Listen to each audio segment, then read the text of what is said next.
What's up friends, Chook here, and today we are taking a sticky beak at Dark Souls. Now, I know what a few of you might be saying, Chook, why the hell are you playing Dark Souls when Dark Souls 3 is about to come out? Well, let me explain. Every Wednesday, let's just do this first. Every Wednesday night, a good friend of mine, Richie, comes over to my place. And we play, we just play video games, basically. You have usually junk food, a few drinks, beer, whatever, and play video games. And in the last year, we played and beat Dark Souls and Dark Souls 2, which, you know, is probably better than some people. I know these Souls games get the best of people and people give up on them and things like that. In no way am I a Souls, you know, master or anything like that. I've beaten the games once each, and that is that. But that's an achievement in itself, right? We're not going to worry too much about this shit because our helmet's going to cover it up anyway. And let's have dark blue hair. Not too worried about anything else. The gift, we're going to take the master key because it lets us access some areas that we shouldn't be able to get to earlier in the game. And there's a few items I want to get.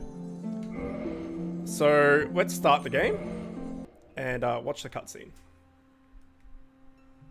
In the age of ancients, the world was unformed, shrouded by fog. A land of grey crags, arch trees, and everlasting dragons.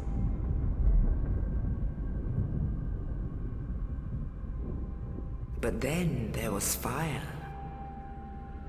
And with fire came disparity. Heat and cold, life and death, and of course, light and dark.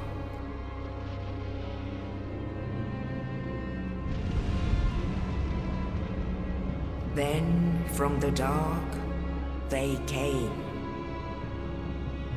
and found the souls of lords within the flame.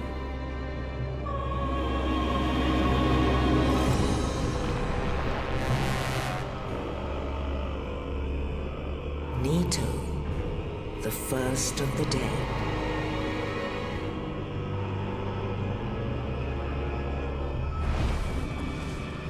The Witch of Izalith and her daughters of Chaos. Gwyn, the Lord of Sunlight, and his faithful knights. And the furtive pygmy, so easily forgotten.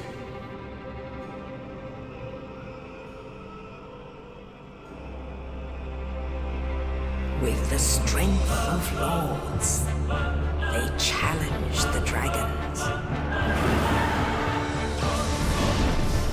Gwyn's mighty bullets peeled apart their stone scales. The witches weaved great firestorms. Nito unleashed a miasma of death and disease. And Seath, the scales, betrayed his own, and the dragons were no more.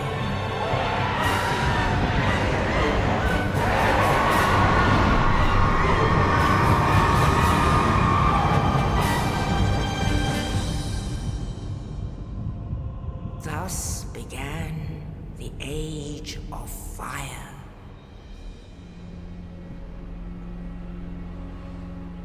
But soon the flames will fade, and only dark will remain.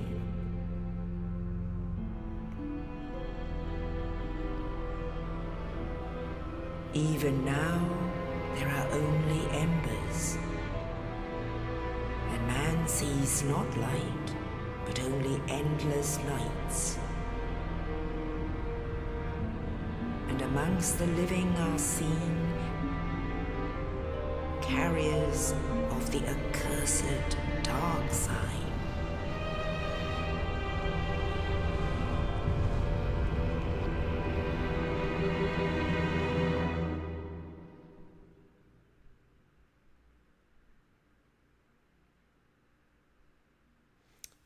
So there you go. Sets it up quite nicely. If it doesn't make sense to you, I completely agree. Yes. And I can understand. The dark sign brands the undead.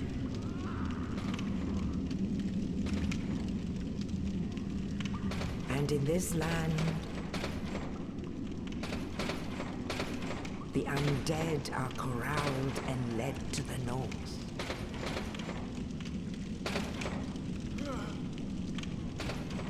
Where they are locked away to await the end of the world.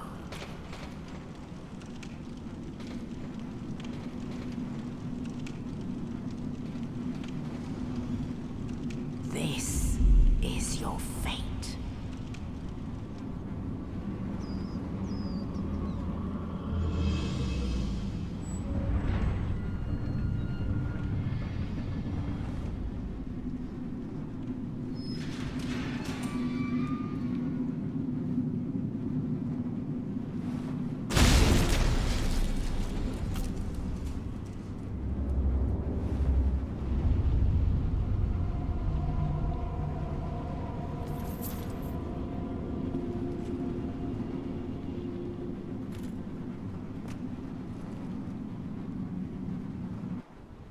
Alright. Now, to continue what I was saying before, there's a few things I've got to get through. My friend Richie comes over on Wednesday nights and we drink beer and eat junk food and play video games. We beat Dark Souls 1 and Dark Souls 2, and yes, correct, Dark Souls 3 is about to come out. However, my friend Richie is about to go overseas for 2 months, just as it's about to come out, which means I have been sworn by him to not play it. And so I can't really get my hands on it or anything until he gets back. But I've got the Dark Souls itch, right? And I want to play it, but I can't. So I thought, if you guys are interested, I could go through a playthrough of Dark Souls 1, and then if you're interested, do a Dark Souls 2. And then finally when Dark Souls 3 comes out and me and Richie beat and everything, I can then do a playthrough of Dark Souls 3. That's the idea. But as always in Sticky Beak episodes, if you're not interested, don't worry about it. If you are interested, let me know. It's the only way I can gauge whether you want me to keep going with this or not. Now, I'm going to be doing just a general playthrough. I'm not going to go too much into reasons behind things and the lore and all the rest of it, because honestly, these Dark Souls games, if you've never played them or don't know anything about them, the lore is actually quite, what's the word? Like, it's not very clear, and you kind of make your own decision on what things, on what happens. So, you can see a massive demon out there, which is not the best. Yeah, the lore is there for you to manipulate it in whichever way you want and to understand it how you want. So in that opening sequence, you saw that there were 4 main lords. There was Gwyn, who had the lightning spears. There was Nito, who was like the main undead dude. There was Izalith, Witch Izalith and her daughters. And then there was Seath the Scaleless, who was the Scaleless dragon. The main thing is, for this game, story-wise, is to kill them. They're like the 4 big bosses, effectively. So yeah, I'm not going to go, like I said, not going to go too much into the lore and things. And if you can see, I'll show you. Each item that you get, right, has lore to it. This black crystal, long from a symbol of the farewell, it's granted to banish undead. The crystal sends phantoms back to their homes or sends you back to yours. Beware of fickle use of this item if you intend to nurture relations. Dark sign signifies an accursed undead. Those branded with this are reborn after death, but will one day lose their minds and go hollow. Death triggers a dark sign which returns its bearer to the last bonfire rested, but at the cost of all humanity's souls. So every item you get in this game, including weapons, will have lore on it. Hilt of the Longsword founded, discarded by an Undead Asylum, and like blah blah blah blah blah. I'm not going to go into all that. Just otherwise we will take forever. Now another common theme in Dark Souls games is fire. So when you light a bonfire, this effectively counts as your save point, as your spawn point. So if you die, well, when you die, because you would definitely die, unless you're awesome, you will respawn here. Now, you see at the bottom right-hand corner, I've got 60. There's a 60 there. That's how many souls I have. Souls is effectively your currency. So when you kill something, you take their soul. And you spend souls on upgrading equipment, upgrading your character stats, everything. Like, souls is the currency of the game. And the only way to get souls, well, the main way to get souls is by killing enemies. So if you come in here and we step back a little bit, you can see this massive demon up on the roof. And when you enter this room,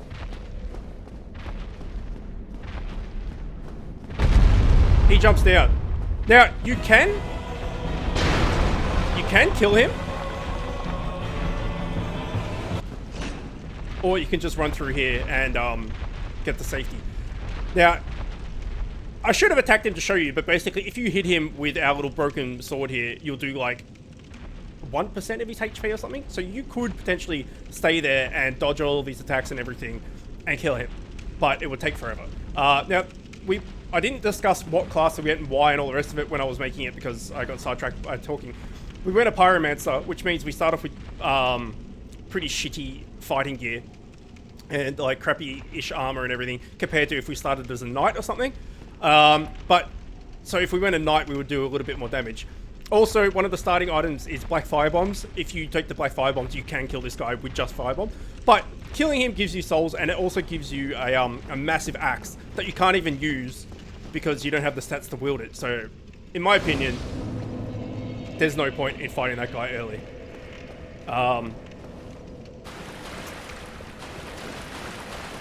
Okay, so there's an archer here. When you see enemies with white, dead things with white smoke coming out of them, it's loot. And these little lines on the ground are tips and tricks that that FromSoft, the people that make this game, have left for you. Also, because we're playing online, there will be other people in the community that are playing this game that will leave you these as well. Sometimes they give you hints, like enemy ahead or something like that, and sometimes they don't, and they write dumb shit to try and fuck you up. Depends if, you know, the person that left it is nice or a dick. So yeah, we just equipped our shield here. Take this guy down if we can. So you see now we're doing absolutely no damage to this dude. And the reason for it is, usually he runs away. I'm not too sure why he's not running away. Gonna get arrowed here. We just got a hand axe. So let us go back into this safety. Usually when you run up this, shit, he's still going. When you run up that hallway, that dude runs away. So now we can put the hand axe on, and we'll be doing a lot better damage. And now he's run away. Perfect. So I'll run up here, and he should be just up here. There he is. And now we'll kick his ass.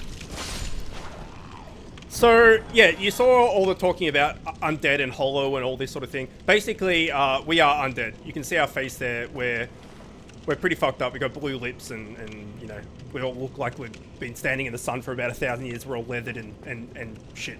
Means we're Undead and we're going Hollow. Basically, when you die, when anyone dies in this game, they die, but then they come back to life as an Undead. So, these dudes that we're fighting, they basically just look at him, he's fucked. So this dude has been dead and probably has died who knows how many times, and he's just gone hollow as hell. That's the idea about it. And also, for whatever reason, FromSoft have made it so that you can, like, when you kill things, they turn into ragdolls, and you can just, like, kick them around and stuff. I don't know, just a little tidbit there.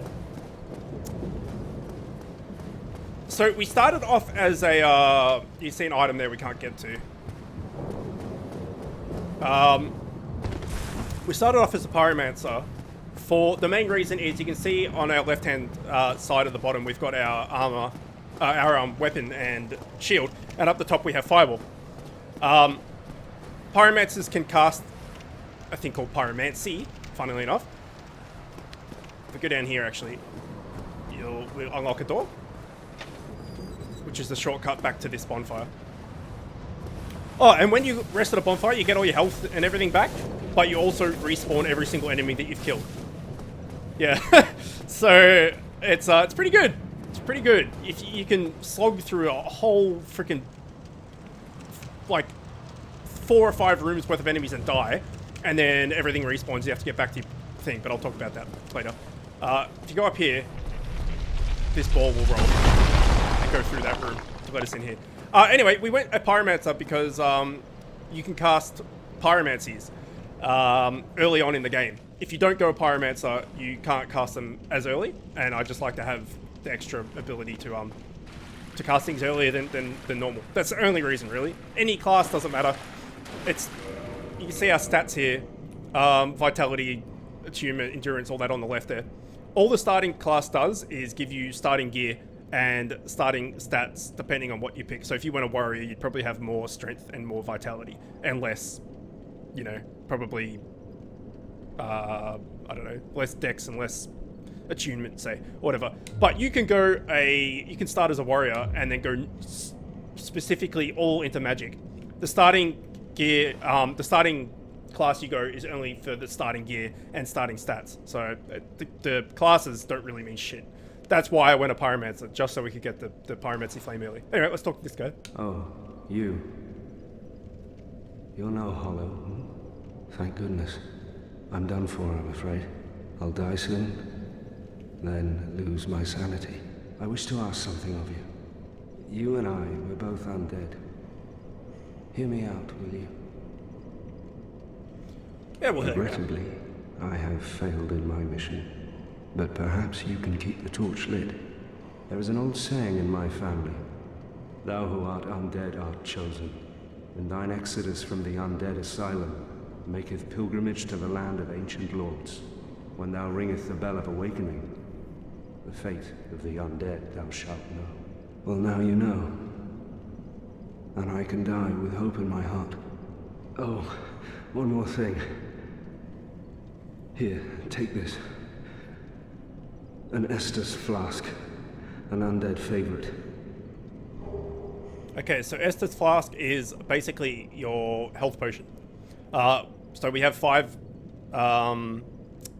uses of it, and this. And then it runs out. And he's given us a key as well. Now I must bid farewell. I would hate to harm you after death.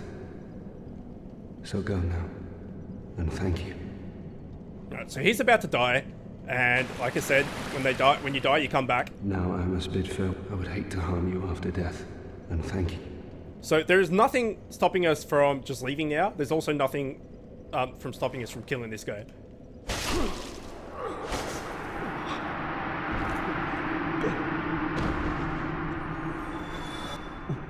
Why? Why not? Why not? Okay, so if we go up here, there's another little undead dude here. So I'll show you how this bonfire and everything works. Like I said, we've got Estus fast now on the bottom left. You can see there. If we use one, we get some health back, and we go down to 4 charges of it. If we now rest at this bonfire, you see that haziness and everything? We now have our 5 charges back. However, every single enemy that we've killed is now come back to life as well. So, this dude up here will be back. Alright, buddy, calm down.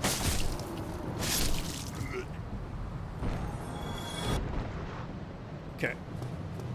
So that's how that works. So yeah, you need, and if you die, you need to get back to, you keep all your gear, but you lose all of your souls, and you need to get back to your body to reclaim your souls. So say we are here, and say we fight for the next 10 minutes and die, and we accumulate like 3,000 souls or something. We then need to get back to our body to get those 3,000 souls back. If we die getting to our body, those souls are gone for good. And as I said, souls are your currency, so you don't really want to lose them. And you see here, if we get this pyromancy flame here, now, quickly take out these dudes. Should be one more, I think. There it is.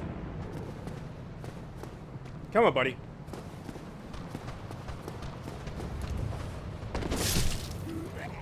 Now we have this pyromancy flame. If we press, I'm using Xbox controller for this.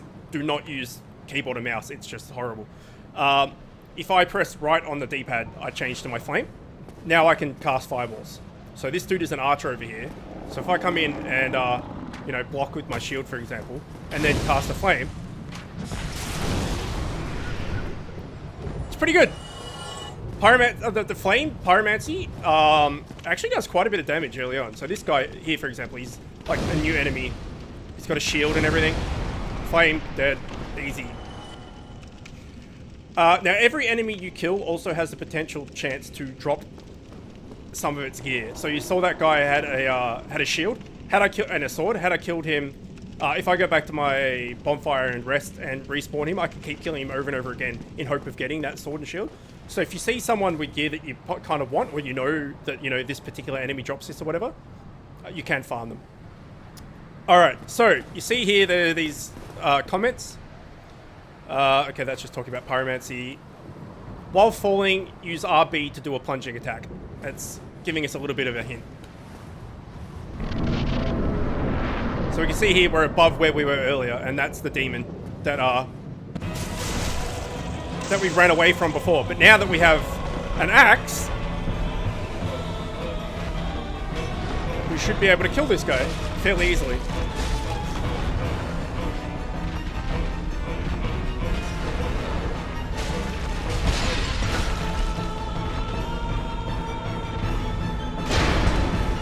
Okay. A big part of Dark Souls is blocking and dodging. So you always want to be blocking. So right there, I took a little bit of damage because my shield doesn't block 100% of damage. But if I wasn't blocking, I'd be screwed. And it's right here. You know, you want to roll away from Fat Man landing on you.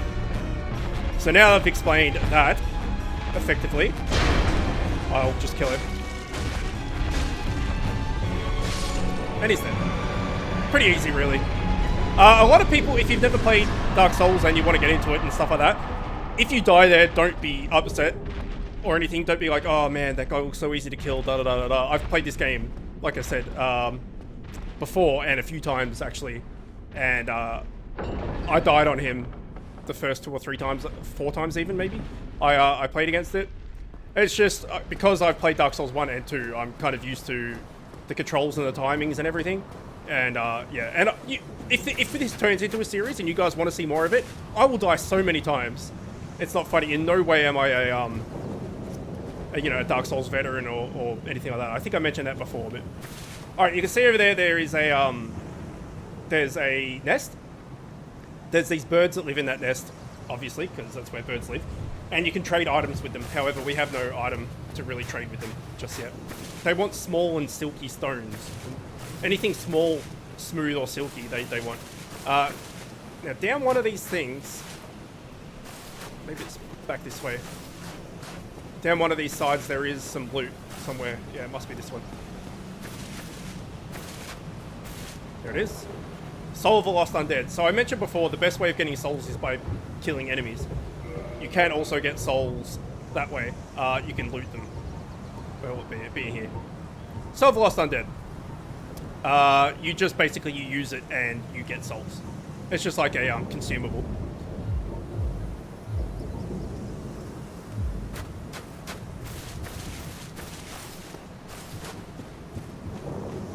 Okay. And now we meet this guy. Only in the ancient legends it is stated that one day an undead shall return.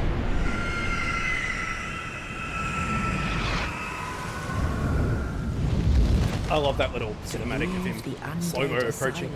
In pilgrimage to the land of the ancient lords. Okay, so that's the tutorial area done. And now we head to Lordran.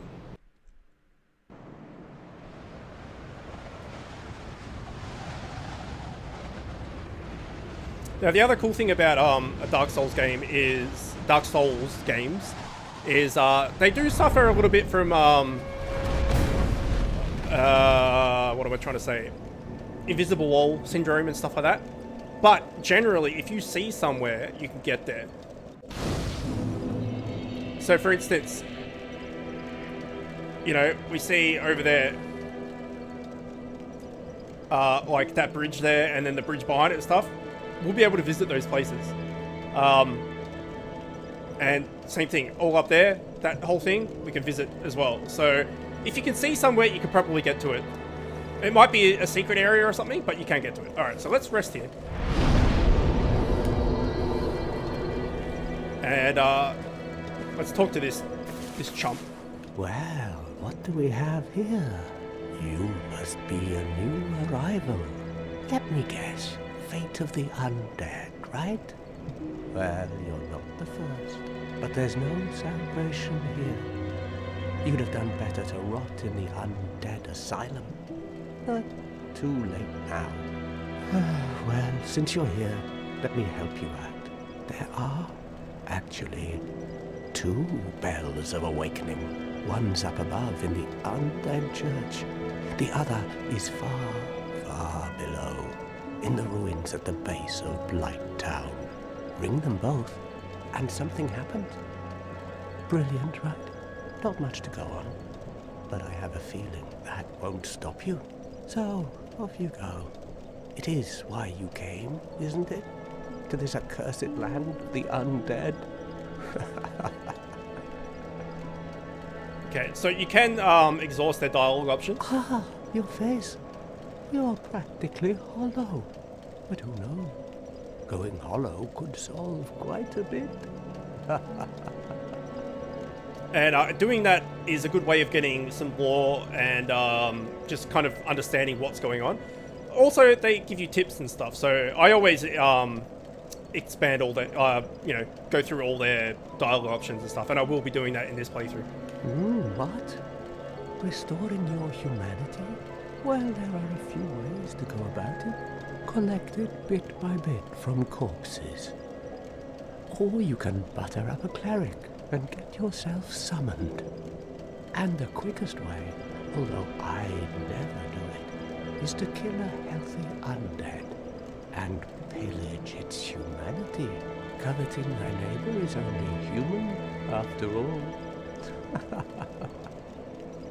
Okay, so what he was talking about there was humanity.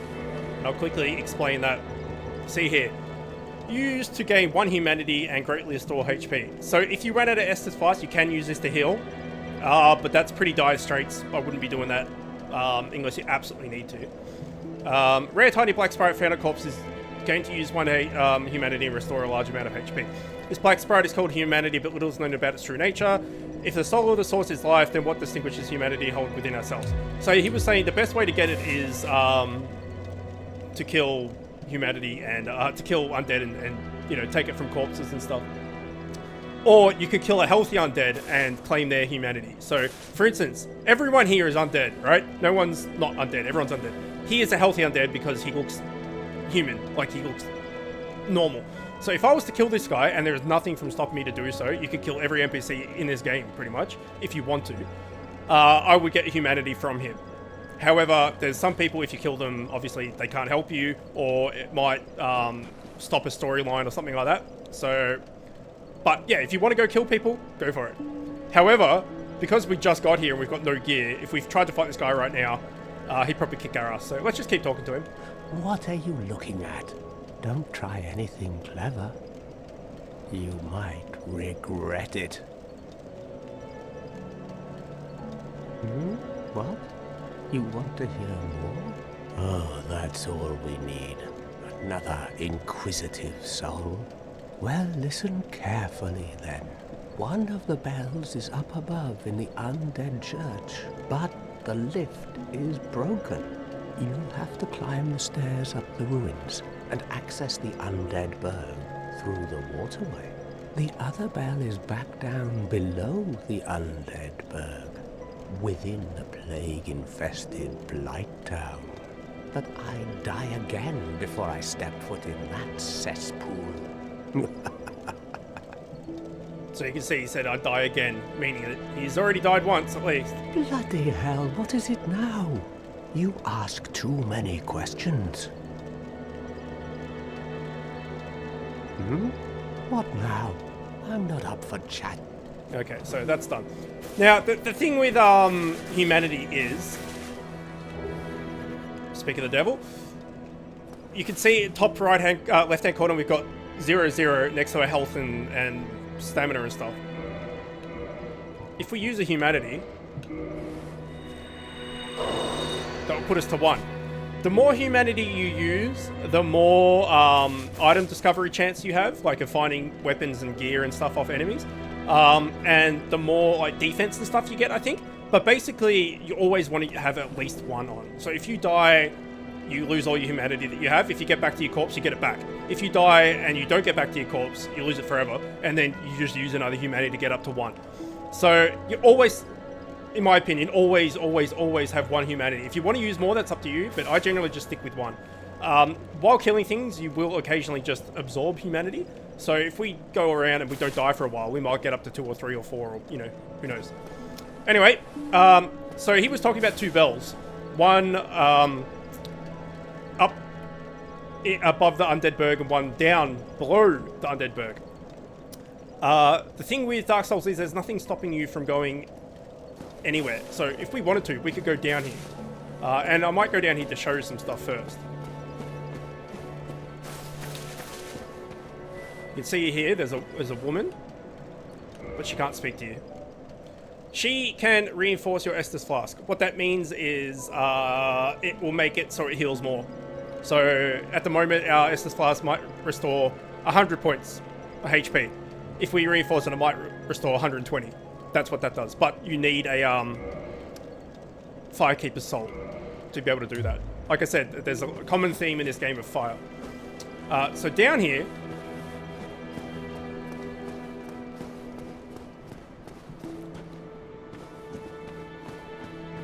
and you can also break everything that you see. So like there's a pot here, eventually.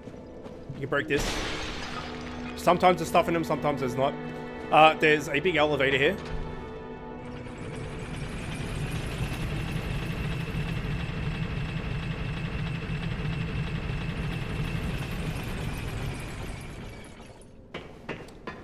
And eventually, again, we can break this.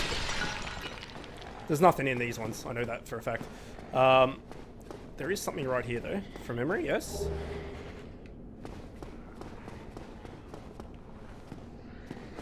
And there's a heap of really hollow dudes down here.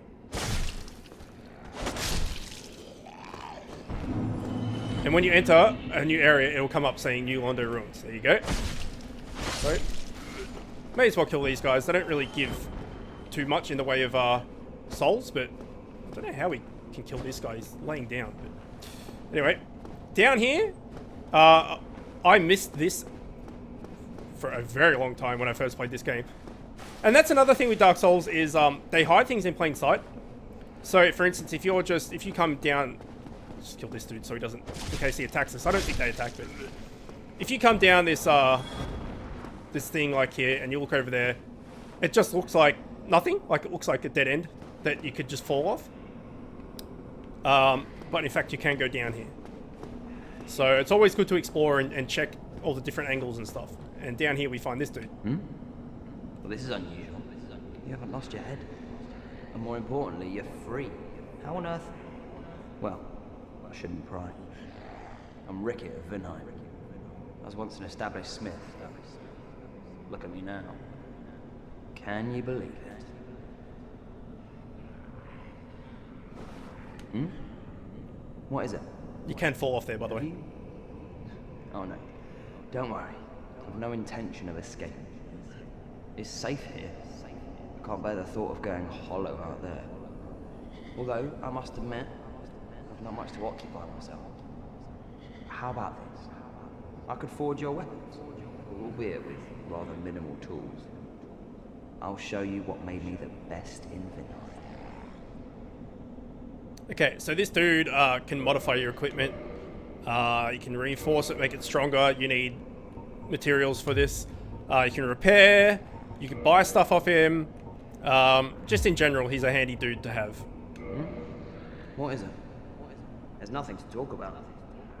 We're both cursed, undead. But what's there really to moan about? Okay. Come Let's back leave that soon. go. So we found our first NPC crafter, blacksmith guy, basically. We'll just kill these dudes for the souls.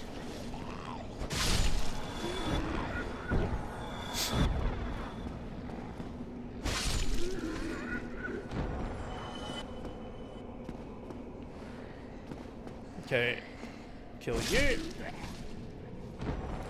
Now we got a little loot here. An S-Tock. Can't really remember what the S-Tock is. I never used it though. Let's have a quick look. Okay, this is another thing to explain actually. Can you see my mouse if I put... You can, but it's nowhere near where it should be. It's doing the thing that it did with the Old Republic. Alright, I'll have to look at the the other screen to do this. So you see where it says 12 there. Oh shit, now it's... Okay, this is going to be hard. Never mind, I'll just explain. So in this screen, you can see the required parameter thing at the bottom on the right-hand side, just above the durability. You can see 6 and 6. That's strength and dexterity. So to use this straight sword hilt, we need... Or we'll use this. To use this hand axe, we need 8 strength and 8 dexterity. Over on the left, opposite that, you can see parameter bonus. C and D. That means it scales with strength, as scales C with strength and scales D with dexterity. So the more strength you have, the better for this. But C scaling is pretty shit, right? So basically, this is a pretty crappy weapon. The S-Tock here, D and C, so this is more of a dex-based weapon, and as you can see over there with the required stats, you need 10 strength and 12 dex. So yeah, when you find gear, you may not be able to use it. You might not have the required amount of points in each, or both, or any stat to be able to use it, and that just shows you what that's all about. Okay, let's keep going. If you press forward and attack, normal attack, you can kick. So I generally kick that guy off just for the lols. There is a dude here, and there is a guy, an undead corpse in that jug, which you can break, and you get a transient curse. So what the transient curses do is, I'm not going to go any further, and the reason why is this. In that whole area, which again, if you can see, you can get to it basically, is all inhabited by ghosts. And the only way to attack ghosts is to curse yourself. Which is what those transient curses do. However, they will kick our ass at the moment. We're not going to go here yet. We've got to tank up a little bit before we come in there. But that's just to explain what that was about. So, hey, you're still alive.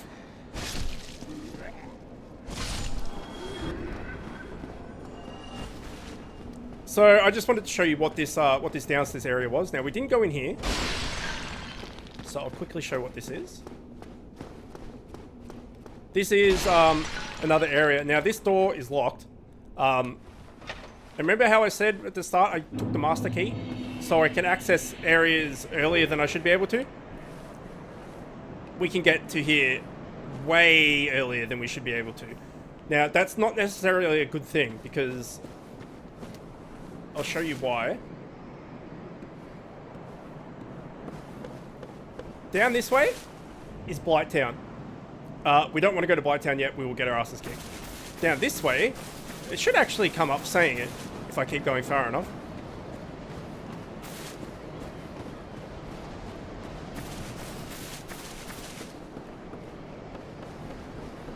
Is it gonna? Or maybe it already said it and I didn't pay attention. This is like, I think it's called Valley of the Drakes. And you can see that there is a dead dragon here. And he's got loot and stuff, except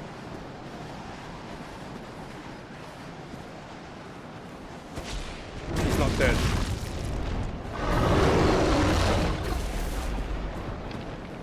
He doesn't move from that position, but if you get close enough, he will do this poison breath thing. So in no way are we, you know, ready for this area yet. You could, if you wanted to, you could just run in there and get one of those pieces of gear and die. Or try and get out, and then come back and get the next one, and then come back and get the next one. But I can't remember what they are, and I'm not particularly too fussed about it. But that was just to show you that, you know, we can get to the Valley of the Drakes and to Blighttown now by using that master key. But yeah, it's not the best idea. So let's just go back up to Firelink Shrine, which is where we landed from the Crow, where that we talked to that guy who's called the Crestfallen Warrior. So we're back in New Londo Ruins.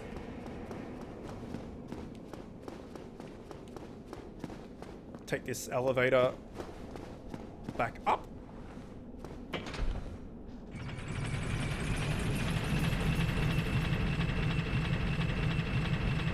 And the last thing I'll do before we end this first initial Sticky Beak episode is I'll show you leveling up and how that works and what it means and using souls and all that sort of good stuff.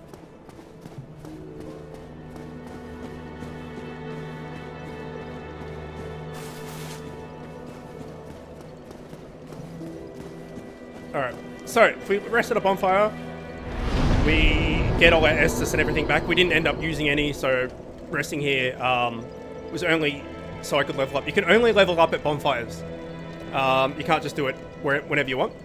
However, that has respawned all of those hollows downstairs where we just were. But we're not going back there just yet, so that doesn't really matter too much. Let's level up. Now, all these stats obviously do different things. Back. Okay, here we go. Vitality's HP, attunement, number of attunement slots, I'll get onto that later. Endurance is stamina, equipment load, and resistance to bleeding.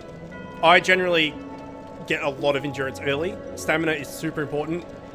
Blocking attacks will cause a loss of stamina. Rolling, running, everything will, all that, swinging your weapon, everything requires stamina. So having a lot of stamina is pretty important. Strength, depends if you want to go with strength build, dexterity build, resistance to poison, and defense. I don't really do too much with that, to be honest. I rely on my blocking and dodging. Intelligence, if you want to go for sorceries, which is obviously magic. Faith, if you want to cast miracles. So there's faith, there's miracles, and there's sorceries. So miracles usually are like, well, between them, it's basically offensive spells and defensive spells, right? So I'm not going to go too much into that. Every time I've played a Dark Souls game, I've always gone a strength build, like a brick shithouse kind of guy. Massive fat armor, massive shield, massive sword, slow moving, all the rest of it. However, for this one, I think I might mix it up and I might go dexterity and go like a nimble little dude that does a lot of damage with dex weapons. So for the moment, let's get some endurance. Oh, so you can see there, level 1, we are at the moment. We have 2,644 souls. To level up 1 point, we need 673. Do we want to level up again? It goes up to 690. That's not just for this stat, that's in general. So every level you put into something, the next level costs more. So it doesn't matter, like, just to show you, if we put that in endurance, this in attunement, this in vitality, it doesn't matter. It's just every level you put costs more souls the next level. So I'm going to get some endurance to start with. Confirm. And I didn't think to show you, but our green bar has gotten bigger, and we do have more stamina than we did. Alright, there's quite a few other things to do in this Firelink Shrine area. There's another guy up here we can talk to. There's some gear and loot around. But we've already hit 45 minutes. And that's long enough for a Sticky Beak episode, and an episode in general. So, like with every other Sticky Beak episode, please, like I said at the start, let me know if you would like to see more of this. we could definitely do a Dark Souls playthrough, and then potentially a Dark Souls 2 playthrough, and then when Dark Souls 3 comes out and my friend Richie gets back and we've played through it and beaten and everything, I can then do a Dark Souls 3 playthrough. If you're not interested, no worries. I just thought it might be cool, and I know there's a lot of people out there that have never played Dark Souls games because they've heard bad things about them, that they're so hard and all the rest of it, or they've heard really good things about them, but never got around to playing them, or are just interested or whatever. So yeah, if you want to see more, let me know. Anyway, we'll leave it there for now. Hope you enjoyed that. As always, thanks for watching, and I'll see you next time.